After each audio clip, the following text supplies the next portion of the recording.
E a gente volta agora a falar sobre as denúncias de possíveis irregularidades no MEC, o Ministério da Educação. O empresário que denunciou o possível esquema de corrupção revelou novos detalhes do caso e agora ao vivo conversa com a gente aqui no Jornal Jovem Pan. É José Edivaldo Brito, empresário, já está aqui conosco. Senhor Edivaldo, em primeiro lugar, boa noite. Obrigado pela entrevista, por atender ao nosso convite. Queria que o senhor narrasse brevemente para quem está nos acompanhando, que talvez não esteja familiarizado com o caso, como é que foram essas conversas com as pessoas ligadas ao ex-ministro Milton Ribeiro. O senhor narrou em depoimentos que foram feitos pedidos indevidos, que foram feitas solicitações, por parte de pastores e de pessoas ligadas ao ex-ministro. Queria que o senhor detalhasse para a gente que pedidos foram esses, como é que seriam essas negociações, o que é que seria feito em troca. Boa noite mais uma vez. Boa noite, Vitor Umbral. Aliás, assisto você nos Pingos nos Is todos os dias. Obrigado. Sempre, antes de deitar, eu pego a gravação e durmo escutando você, o Augusto, o Zé, lá em Brasília, é um homem inteligentíssimo, escuto muito e confio muito na fala deles. Tem a Ana, a Lívia Zanolini, boa noite, Miguel Daú, boa noite, Fabi Barroso, boa noite, e agora eu vou repetir as palavras da Ana. Boa noite, audiência maravilhosa. Agora, então, é o seguinte, para que eu me faça entender, e é bom e importante eu estar com vocês aqui nessa entrevista, porque eu, às vezes, a imprensa, e eu não vou culpar ninguém por nada, mas faz uma hora de entrevista e sai algumas coisas, não que alguém fez ou não fez, mas não dá para eu explicar o que tem acontecido. E quando a Amanda hoje liga, até agradeço, William, quando a Amanda hoje liga e me dá a oportunidade de fala, essa será a minha última entrevista. Não darei mais entrevistas. A minha última entrevista é com vocês. Por quê? Porque, se vocês me permitirem, eu vou tentar rapidamente explicar tudo o que aconteceu e por que aconteceu tudo isso. Eu sou nascido em Sergipe, sou filho de pais analfabetos, eu sou filho temporão e meus irmãos quase todos são semi-analfabetos. A minha neta mais velha, que tem 8 anos, teve problema de educação na rede pública e tivemos que levar para uma escola particular, que com no segundo ano ela não sabia nem ler e nem escrever. E aí nós unimos, eu, meu filho, minha nora, minha turma, e vamos ajudar. E eu sempre me tornei um militante da educação. Sempre fui candidato a prefeito em Piracicaba defendendo a educação, e para que todos saibam, não sou nem um oportunista político, sou político, mas nem nas minhas redes eu tenho divulgado nada. Começou assim, do fato de ter sido candidato a prefeito, eu conheço vários prefeitos novos que chegaram na eleição passada. E descobri um fato escandaloso de anos e anos e anos.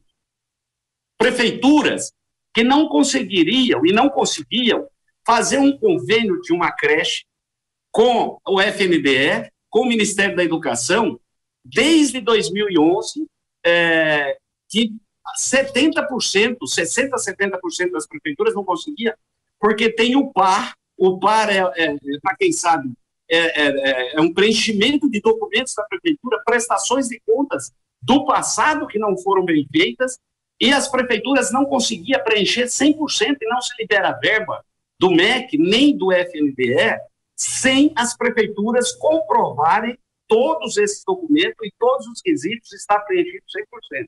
Quando eu percebi isso, eu vi cidades com falta de creche. Eu vou citar um caso, Elias Fausto, por exemplo, tem um bairro de 5.000 habitantes que não tem uma escola por falta de um convênio. Eu saí correndo para tentar chegar. Como eu não tenho amigos políticos influentes que pudesse abrir uma porta para ir, eu fui sozinho.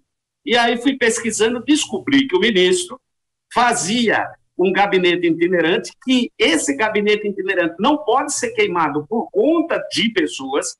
Esse gabinete itinerante solucionou o problema de mais de 500 municípios do país, era o Menos Brasil, Menos Brasília, Mais Brasil, e com esse gabinete, Nova Odessa, que era a cidade que fica ali na região próxima a Campinas, várias cidades em volta, como Americana, enfim. Falei, eu vou tentar descobrir.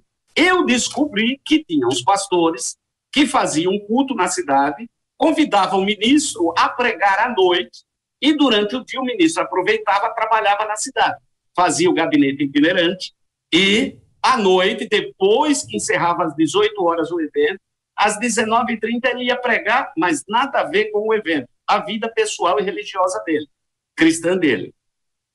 Aí eu descobri que tinha um pastor, que era pastor Arilton, pastor Gilmar, que conseguia fazer essa agenda, intermediar essa agenda. O que eu fiz? Descobri, liguei, me disseram que ele atendia, confirmei se ele atendia, aí me passaram o hotel, eu não lembro o nome, mas Pitar, alguma coisa, e fui até lá.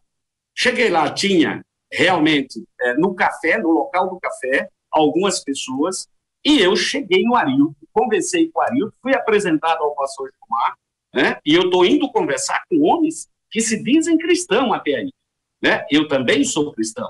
E aí eu chego lá, falo o que está acontecendo na região e que eu gostaria de ajudar os municípios. E aí eles falam que ia providenciar agenda e ia tentar fazer agenda.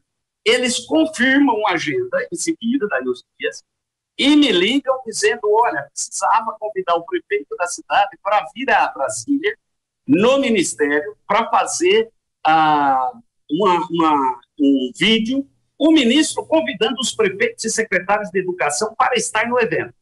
Tudo certo, saí de Brasília, fui a Brasília, gravamos um vídeo do ministro, não tive audiência com o ministro, apenas o ministro saiu do gabinete dele, veio numa sala ao lado da recepção, fez o vídeo e nós voltamos embora. Eu tinha outros compromissos em Brasília, aproveitei, fiz e vim embora. Passa-se um tempo. Esse tempo, eu não sei recordar se mais um mês, porque acho que esses atos começaram, o evento foi dia 21 de agosto, então deve ter sido maio, junho, passa-se um tempo. O pastor Arilton me procura e pede, como pastor de uma igreja do Gilmar Santos, e que ele me diz, olha, eu tenho obras no linguajar cristão, faz missão, tanto em estados pobres como em países pobres. E eu queria pedir para você a possibilidade de uma oferta para ajudar essa obra missionária. Como eu tenho amigos cristãos também, que muitas vezes a gente se junta e ajuda na obra missionária, recorrente, eu não tinha condição, mas falei com um amigo meu, e ele falou, olha, eu estou guardando dinheiro para o final do ano sair em algumas obras missionárias, mas se vai ajudar todas as cidades da região, isso é importante, vai gerar creche, vai gerar isso, e ele topa fazer o depósito. Eu peço para o Arilton me passa as contas, eu nem olhei conta, já passei direto para o empresário foi lá e fez a doação, um homem sério, Danilo Franco, um empresário trabalhador, lutador, gerador de emprego e cristão. E aí ele faz o depósito. Até aí, para mim, está tudo certo. Se o Arilton tivesse dito assim, olha, ou você faz o depósito, ou o ministro não vai, eu teria me livrado dele imediatamente, mas em nenhum momento o Arilton linkou a vinda do ministro à Nova Odessa, ou o depósito ou a vinda. Não surgiu nada. Tanto é que tudo correu normalmente.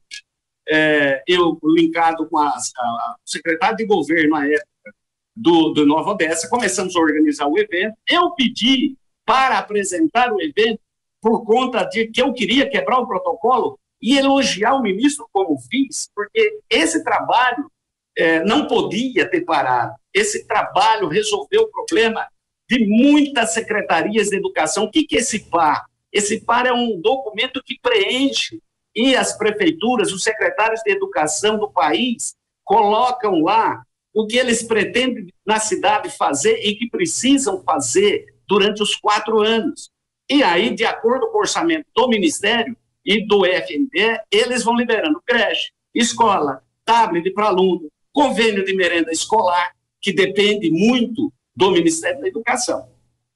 Até aí está tudo certo. Quando é que o Brito entra nessa parada? Posso continuar contando ou você quer perguntar mais coisa?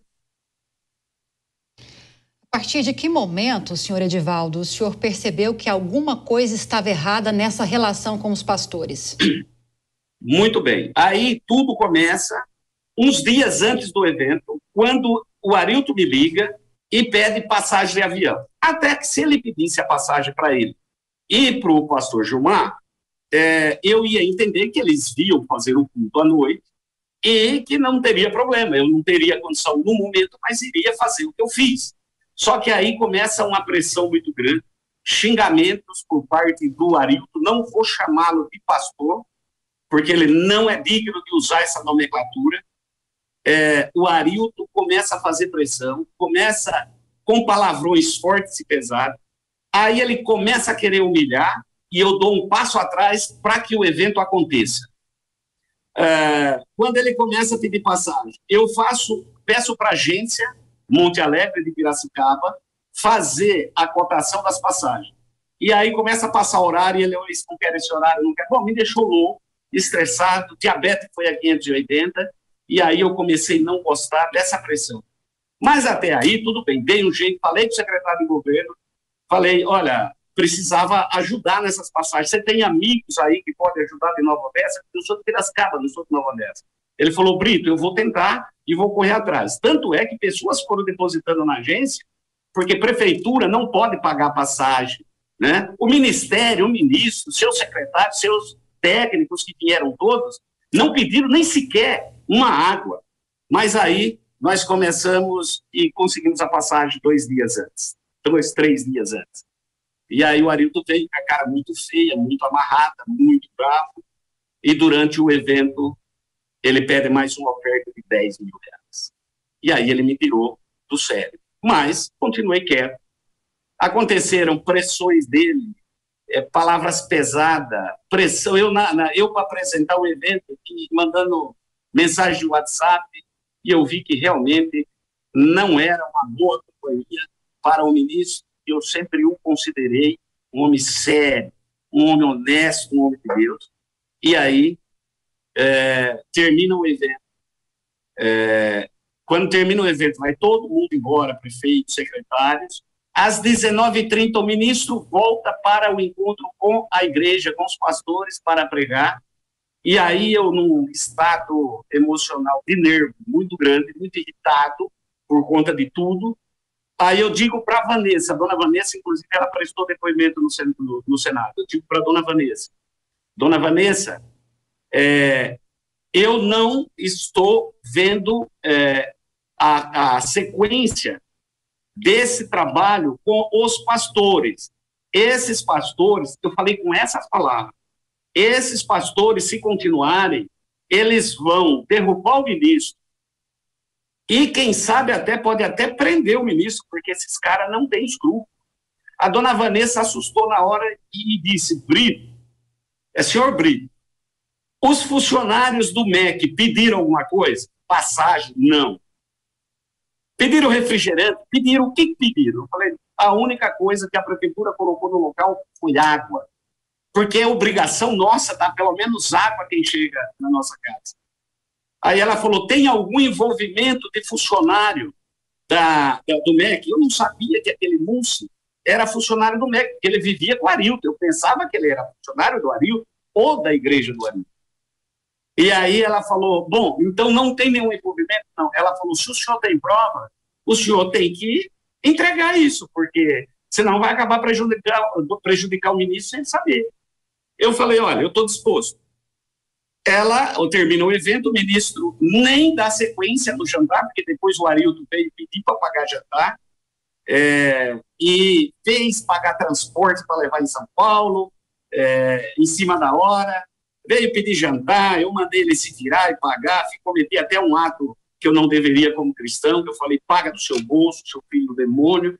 Ali eu cortei relações imediatas com ele, e o ministro foi embora, não foi para jantar nenhum, terminou, estava muito cansado, ele foi embora para a cidade dele, e eu cancelei, que tinha mais uma agenda, ainda não tinha acertado, mas era para oferecer agenda para a cidade de Monte Alto, e foi aí, durante o dia, que o Arilton me disse que para a cidade de lá, eu teria que dar outra oferta, e eu cancelei com ele imediatamente, falei, não quero mais nada seu, não quero estar com você, e pronto, cancelou, suspendeu. Eu falei, eu não vou para uma cidade e colocar ninguém, nenhum prefeito de fria. Foi aí que me ligaram do ministério, você quer falar? Eu falo bastante, então pode Vou passar para outras perguntas, sim, senhor Edivaldo. Vamos só antes receber aqui quem está nos ouvindo pelo rádio, quem estava ouvindo a Voz do Brasil, passa agora a acompanhar com a gente também aqui as notícias dessa segunda-feira no Jornal Jovem Pan. Seja bem-vindo. Seguimos ouvindo aqui o senhor Edivaldo Brito. Ele é empresário e autor das denúncias que resultaram na operação da Polícia Federal, deflagrada na semana passada, a Operação Acesso Pago, que investiga possíveis irregularidades no Ministério da Educação. Quem vai fazer a próxima pergunta, senhor Edivaldo, é o Miguel Daúde. Senhor Edivaldo, boa noite. Durante todo esse processo que o senhor está relatando com muita clareza, o senhor percebeu algum envolvimento do ministro? Nenhum. Zero. Tanto é que quando vai embora o ministro, no dia seguinte eu recebo um telefonema e o ministro manda um recado dizendo: Brito, há possibilidade de você estar indo a Brasília para me relatar o que de fato está acontecendo, que ele não estava, que o ministro não estava sabendo de nada, segundo a ligação. Como a passagem de última hora é muito cara, e eu não queria ir por dinheiro de ministério nem de nada, eu falei, olha, isso era dia 22, se eu não estou enganado, de agosto, e eu falo, olha, eu só posso ir na segunda quinzena do mês seguinte, que era setembro. Daí, eles já agendam imediatamente para dia 16 de setembro. Dia 16 de setembro, eu chego a Brasília, entro, sou chamado a entrar no gabinete do ministro, e quando eu entro no gabinete do ministro, está Marcelo Ponte, presidente do FNDE, está o ministro, está o Vitor, o ministro atual, o Vitor Godoy, né? E está, eu não lembro o nome, porque eu sou meio ruim de guardar nomes na mente, mas tinha um representante, acho, né, aí achismo, mas com quase certeza, da CGU, dentro do gabinete do ministro. Como nós somos caipira do interior, a gente é desconfiado e medroso, né, em cometer uma injustiça. Quando eu cheguei, eu falei, ministro, eu vim aqui como cristão e o senhor não como ministro, como pastor. Eu vou fazer o que os padres fazem. Eu faço uma confissão aqui no seu confessionário, os padres não contam, então o senhor analisa. E ele diz o seguinte, Brito, se for o assunto, se o tema é Arilton Moura, todo esse pessoal aqui precisa ouvir, eu preciso que eles estejam ouvindo. Falei, então tá bom. E aí eu relato para o ministro o que aconteceu. E eu posso afirmar categoricamente que a minha visão, quando eu falo com as pessoas, meu olho está linkado no olho de quem eu estou falando. E o ministro levanta suas mãos, coloca a cabeça e diz, é grave, é sério isso. É sério isso. E eu quero tomar providências agora. Sim. Ele agradece, ele falou, muito obrigado, e ele diz o seguinte, eu queria lhe pedir um favor. O senhor, ele me chamou de senhor, o senhor aceita prestar depoimento para a CGU? Eu vou abrir um procedimento e imediatamente vou fazer um comunicado para que a CGU abra um procedimento imediato. Falei, ministro, conte comigo. Eu vou depor, com certeza. Senhor Edivaldo? E aí... Vou cortá-lo só mais uma vez, porque a Fabi quer fazer pergunta também. Infelizmente, nosso tempo está acabando. Peço licença para a Fabi agora. Senhor Brito, eu queria deixar bem claro, então. O senhor falou aqui de gabinete itinerante e a mídia tradicional está colocando isso como gabinete paralelo. O senhor disse que foi até o ministro para dizer das condutas e o ministro imediatamente, na mesma hora, abriu então um processo na CGU. E o senhor foi ouvido dentro da CGU, provavelmente pela Polícia Federal e demais aí que estão investigando, e o senhor confirmou essa história de que terceiros estariam se aproveitando de uma possível aproximação com o ministro e o ministro não tinha nada a ver com isso, bem como os seus funcionários. É isso que o senhor está falando? O ministro não tinha nem os funcionários do ministério uma vírgula para apontar. O ministro pediu para estar ao procedimento, eu voltei embora, daí uns dias, não sei precisar ao certo, eles me ligam, me mandam e-mail, mandam link e eu presto o primeiro depoimento ainda no mês de setembro ou início de outubro, salvo engano. Só que nesse primeiro depoimento eu falei, mas naquele momento ninguém me pediu os documentos, nada, acho que eu também não me propus naquele momento, deixei desenrolar. Aí, no segundo momento, já esse ano, novamente eu presto outro depoimento e a CGU pede se eu apresentaria, se eu tinha nota. Como o empresário, meu amigo, que doou, imediatamente as nossas doações foi declaradas em imposto de renda, que a gente faz sempre, houve a declaração do imposto de renda, e a nota das passagens, como foi comprado as passagens, foi doação, eu tirei no meu nome, porque não dá para ficar, a gente procura agir na legalidade, eu tirei a nota e guardei e passei por e-mail para a CGU. Muito bem, agradecemos aqui muito a presença do senhor Edivaldo Brito, empresário, ele que fez as denúncias que originaram a operação da Polícia Federal, Acesso Pago, que investiga possíveis irregularidades no Ministério da Educação e detalhou todas essas informações, compartilhou aqui com a nossa audiência no Jornal Jovem Pan. Obrigado mais uma vez, senhor Brito, pela presença aqui, obrigado pelo carinho com a nossa equipe, boa noite. Olha, para encerrar eu agradeço e que fique claro, porque a mídia tradicional está dizendo que a minha denúncia derrubou o ministro. É mentira, a minha denúncia foi para prevenir o ministro, para que o gabinete itinerante continuasse e que deve continuar, como sempre teve, que fez um bem, está fazendo um bem para os secretários e as secretarias de educação de todos os municípios do Brasil. Obrigado, desculpe, eu falo bastante, muito obrigado. Abraço. Abraço, boa noite.